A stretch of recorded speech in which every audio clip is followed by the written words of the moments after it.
Prime just released the first 3 episodes of The House of David, and oh boy, there were some good moments in it. I even made positive remarks about it because I thought it was a breath of fresh air. I even reviewed the trailer, and that video was the only one that performed well for me. But now, I'm not so sure. After watching the first episodes, well, technically just the first 2, I find myself on this conflicting road, wondering if I should continue watching. First off, they mentioned that some creative liberties were taken and that not everything aligns with historical and biblical accuracy. When I saw that, I thought, okay, fair enough. There are parts of David's life that aren't detailed in the Bible, so they might have added a few things to fill in the gaps. But oh boy, they went way beyond that. They didn't just fill in the gaps. They created a whole new David, a completely different storyline that doesn't just add to the biblical account, but outright contradicts it. Mind you, I was initially on board with this show. What I wasn't prepared for, however, was what Prime had in store for me when I watched the first 2 episodes. Let's pause for a moment. This part reminds me of a specific scene. You know that moment in Troy when Achilles, played by Brad Pitt, slays a massive warrior. Watching The House of David, I couldn't help but feel that the filmmakers were inspired by other cinematic styles. Now, inspiration is fine, but if it comes at the cost of scriptural truth, that's a problem. In the show, we see David falling to the ground, and maybe he wasn't actually hurt, maybe just his garment was struck. But where in the Bible does it say that happened? I'm not sure if they're trying to foreshadow Jesus Christ's side being pierced on the cross, or if it's just a flashy stunt to make the scene more dramatic. Either way, it feels a bit over the top. And that, believe it or not, is the least of my problems. There's a scene where David goes out to hunt a lion that had been attacking his sheep, directly defying his father's command. David, stop. I cannot face him. Wait. Wait. I am done waiting. Wait, what? In the Bible, 1 Samuel 17:34-36 clearly states, "Your servant has been keeping his father's sheep. When a lion or a bear came and carried off a sheep from the flock, I went after it, struck it, and rescued the sheep from its mouth. When it turned on me, I seized it by its hair, struck it, and killed it." The show, however, turns this into some sort of revenge mission, where David, driven by anger, ventures alone into a cave to hunt the lion. The scene feels more like something out of 300, a Spartan initiation ritual, rather than the biblical account. Initiation. His time in the wild. For he would return dark night, eyes glowing red, jewels from the pit of hell itself. It seems like they are trying to make David's story fit the classic hero's journey instead of staying true to scripture. But again, that's not even my biggest issue with the show. They did get some things right.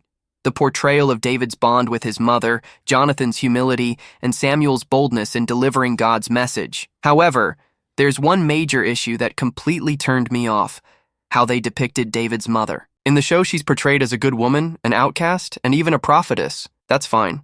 The problem is how they rewrote her fate. The Bible doesn't provide much information about King David's mother.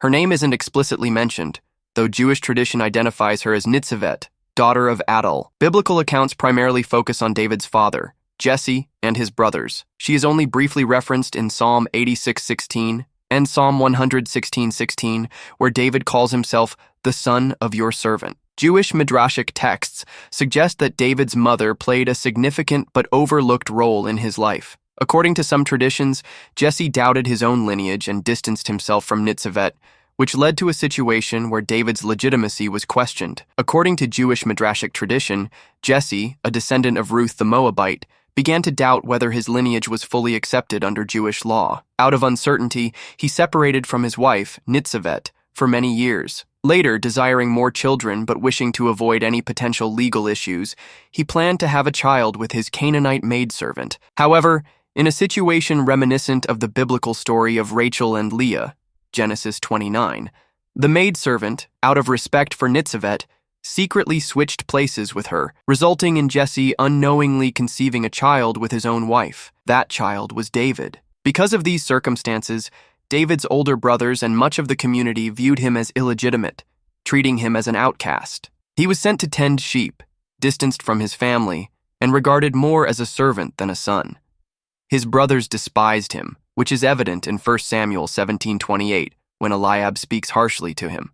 Through it all, Nitzevet remained silent, enduring humiliation for the sake of her son. This background aligns with Psalm 51 verse 5, where David reflects on his sinful nature from birth. Surely I was sinful at birth, sinful from the time my mother conceived me. While this verse primarily speaks to humanity's inherent sinfulness, some interpretations connect it to the struggles surrounding David's birth and rejection. This might explain why, in 1 Samuel 16:11, David was left out in the fields when Samuel came to anoint the next king. Despite this, there is no biblical record of David's mother dying when he was young, and yet, the show takes the drastic step of killing off David's mother during his childhood, and worse, making him the reason for her death. Where did the writers even get this idea? In the show, she dies trying to save David from a lion after he disobeys her and sneaks out. Later, he rebels against his father as well, even getting slapped for it. But hold on.